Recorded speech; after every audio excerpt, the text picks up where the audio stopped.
Alright, Shalom.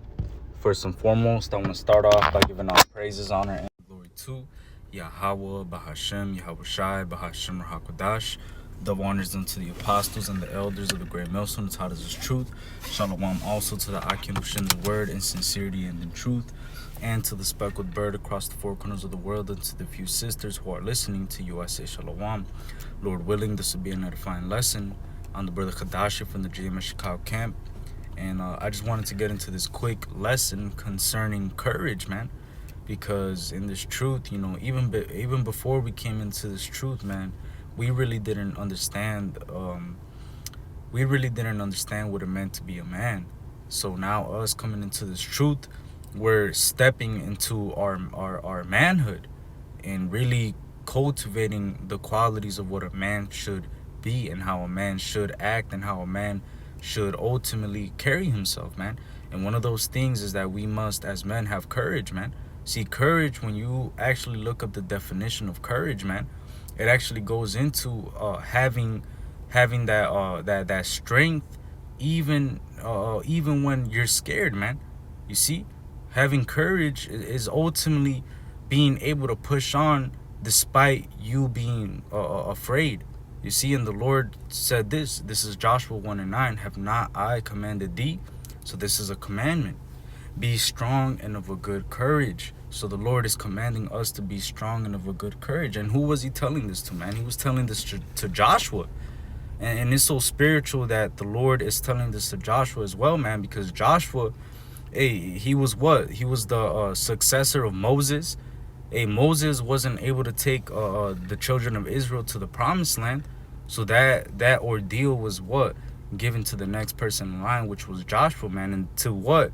To not only part the land amongst the children of Israel, but to literally take them to the land of Israel, man. That takes a lot of strength and a lot of courage. You see? It took a lot of courage to even be able to do that.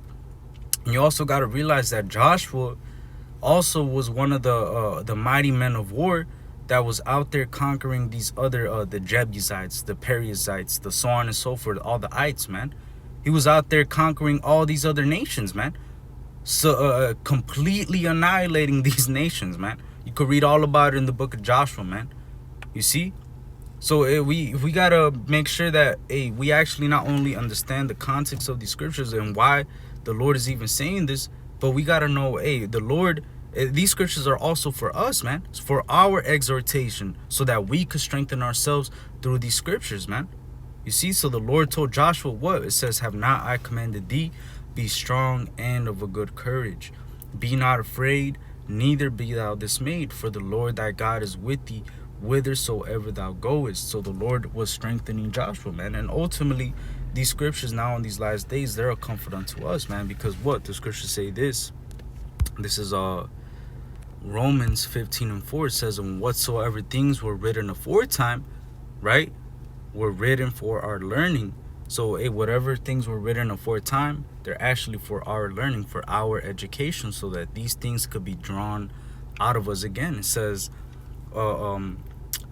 that we through patience, that long suffering and comfort of the scriptures might have hope. So you got to realize that us being on this side, man, we need something to comfort us. We need something to help us get through this this long suffering, man, because right now, us being in Babylon the Great, we know that we're in captivity, man.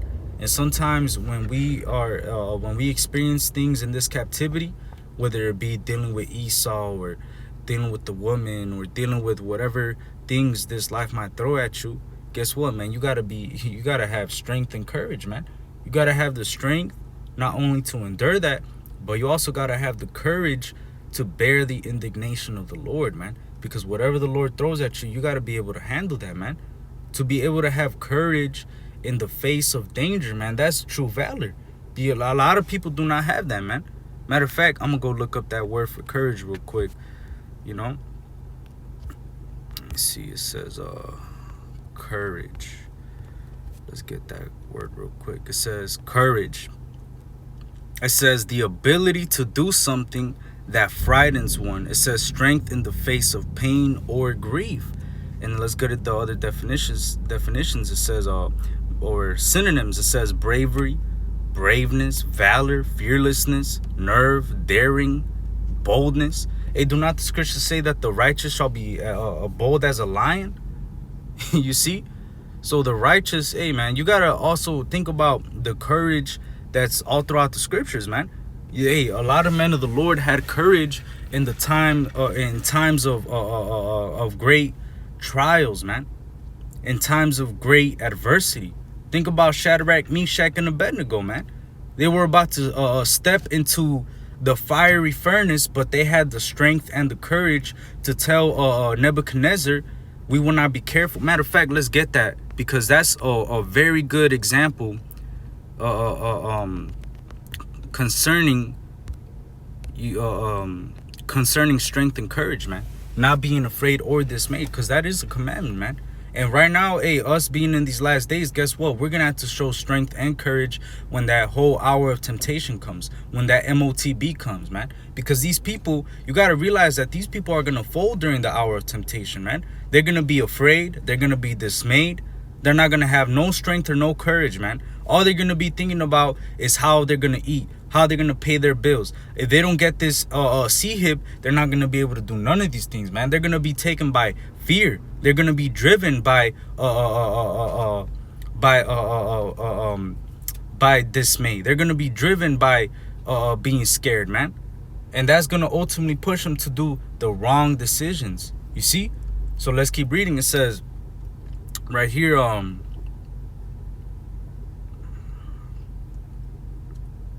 start off at verse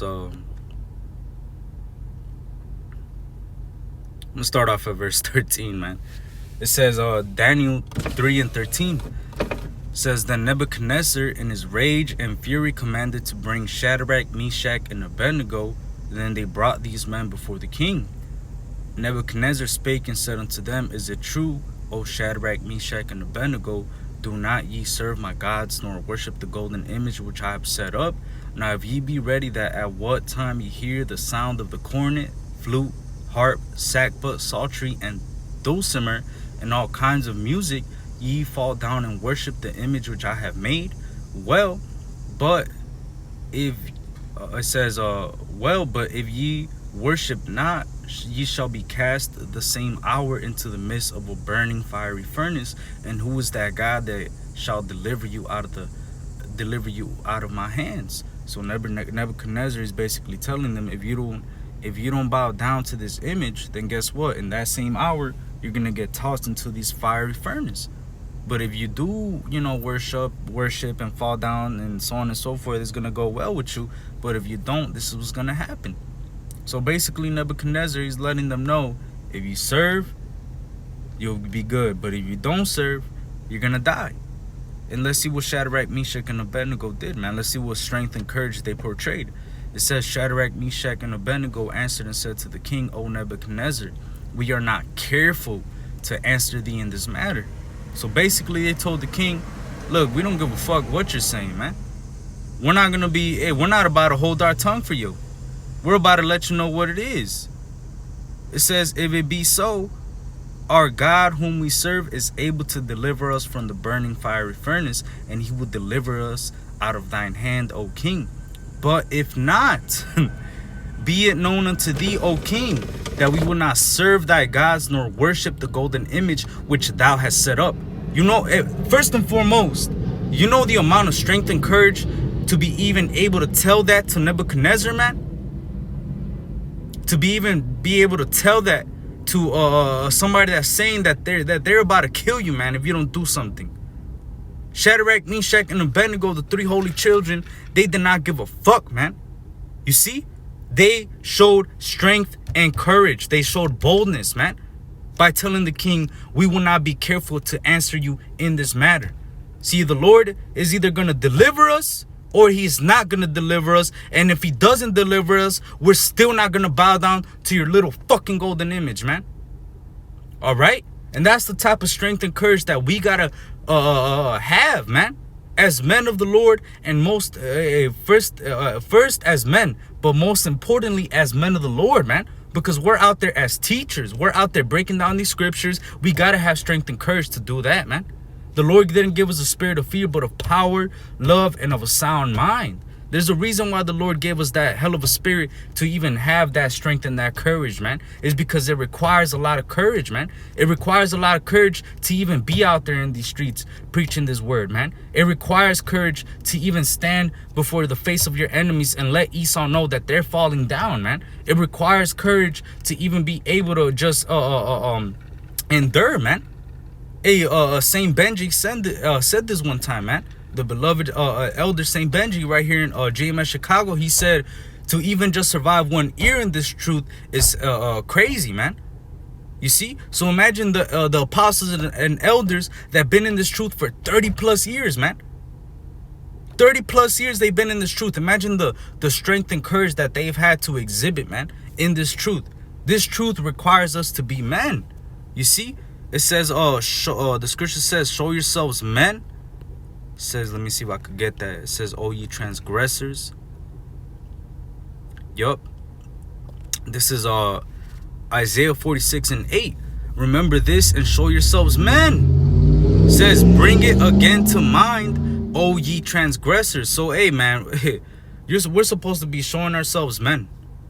In this truth, we're supposed to be showing ourselves men. All right? There's nothing else that we're supposed to be doing. None of that, man. We're supposed to be men. We're supposed to have strength and courage. We're supposed to be carrying ourselves like men. All right? So with that, you know, Lord willing, this is an edifying lesson.